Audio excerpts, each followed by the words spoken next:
Let's come down to a very individual level. Let's talk to Anita and Zoey. Zoey, perhaps, you first, in your personal and work environment, what have you witnessed as being most effective in addressing this kind of violence against women?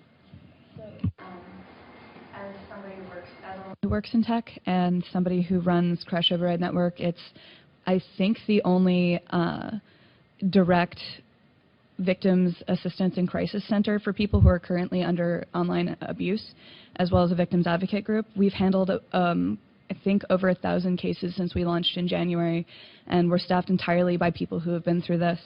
We deal a lot with triage, so people come to us when things have already gotten to the worst.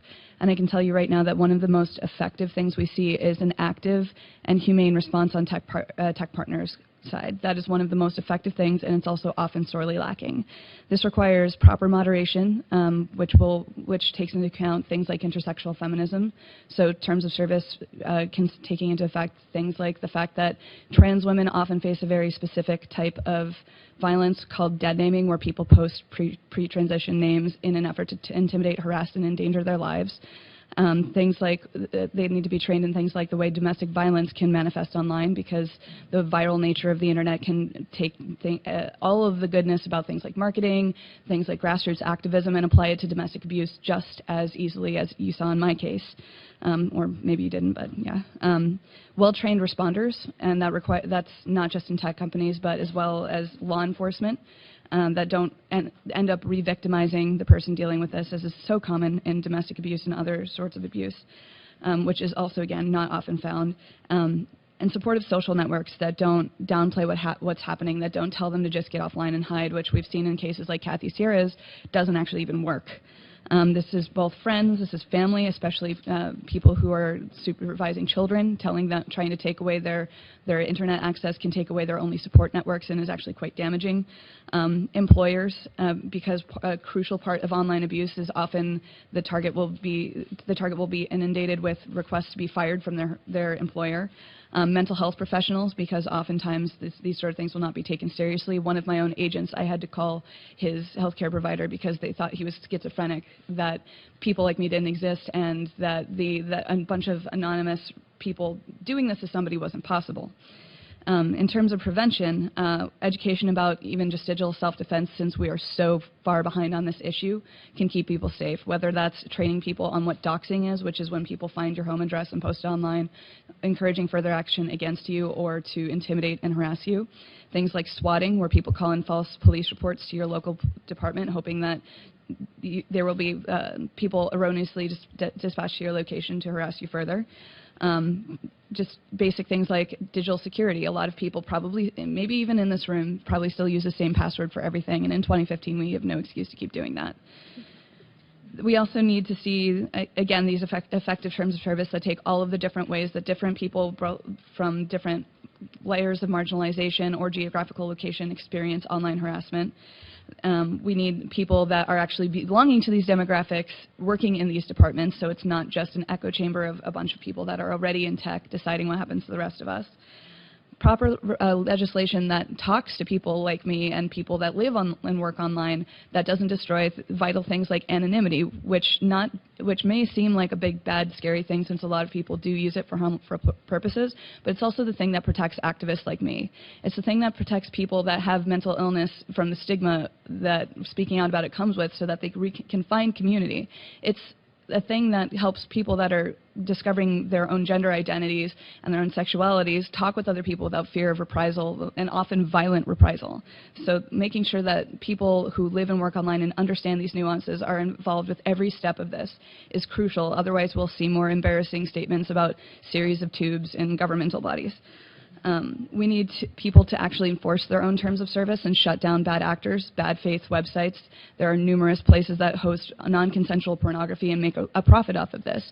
There are individuals on services like YouTube that have made a living off of abusing people like Anita and I, who monetize this, who see the mobs, who aren't anonymous, who raise their funds this way to continue attacking, stalking, and harassing us, because it's a cottage industry at this point. And all of these things need to be taken into account and might be difficult to understand from the outside. So if there's one thing, one takeaway from all that I can push for is please involve people who are in tech doing this work already in every step of the way. It requires all of our, like, so many different prongs. The three-pronged approach is absolutely correct. And it just involving tech literacy at every level is super important to make sure we don't move in a wrong direction and with the best intentions at heart.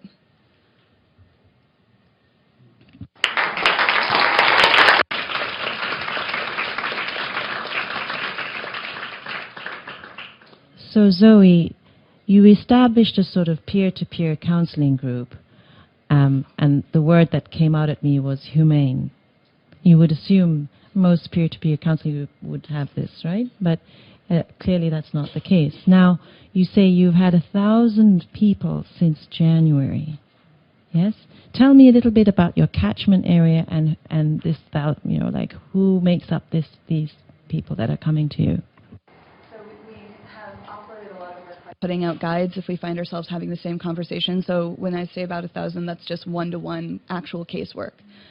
So often it's women. It's almost universally marginalized people. We get a lot of Black Lives Matter activists get harassed pretty egregiously, and you can tell that with every layer of disenfranchisement comes with more difficulty and also different difficulty.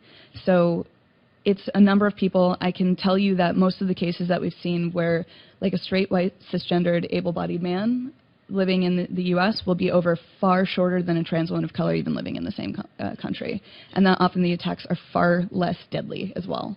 Like, because a lot of this involves trying to push people to suicide. I mean, that's what they did in my own case. I sat for 2 weeks in a chat room silently recording them plotting how they would do that because nobody else seemed to understand that this is the way this works, and it took often the onus of proving this and explaining it falls on the victims, and that's something that really needs to change going forward. So when I say humane, it's stuff like that. We shouldn't have to keep fighting to, when anybody could just go look at my Twitter mentions right now, where people are impersonating my friends to tell me that I'm, like, to basically use gendered violence slurs against me. That's my day-to-day. And it shouldn't be on people like me to have to prove this.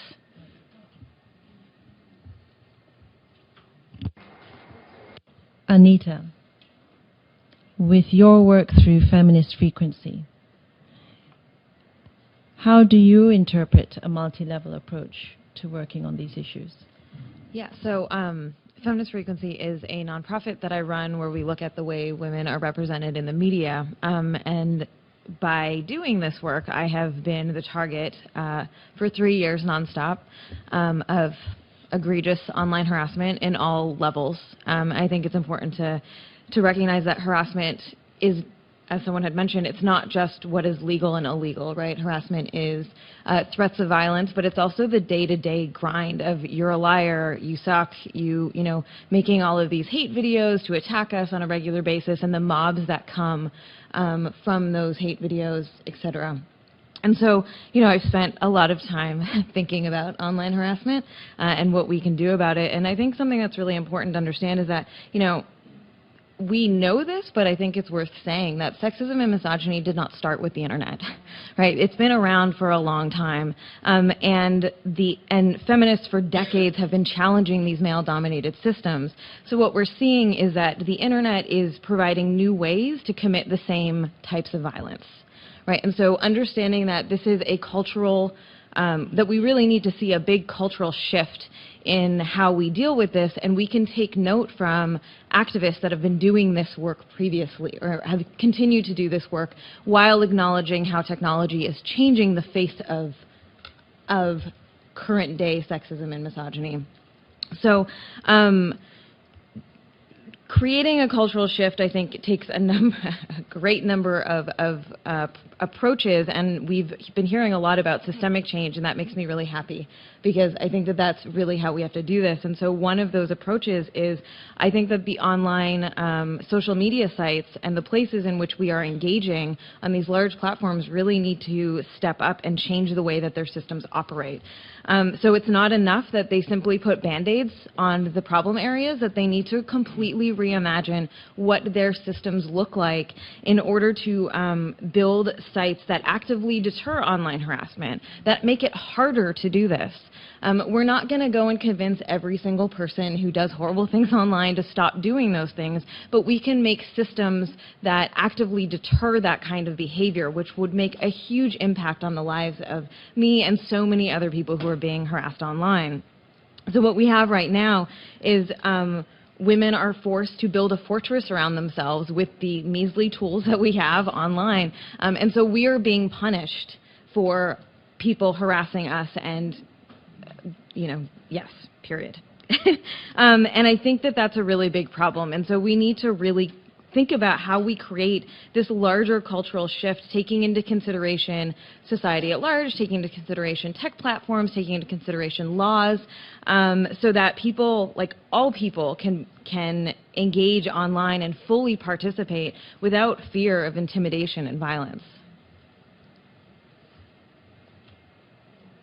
I'll come back to you later, but let me just take from what you're saying and go to Madeline. Madeline, as Anita said,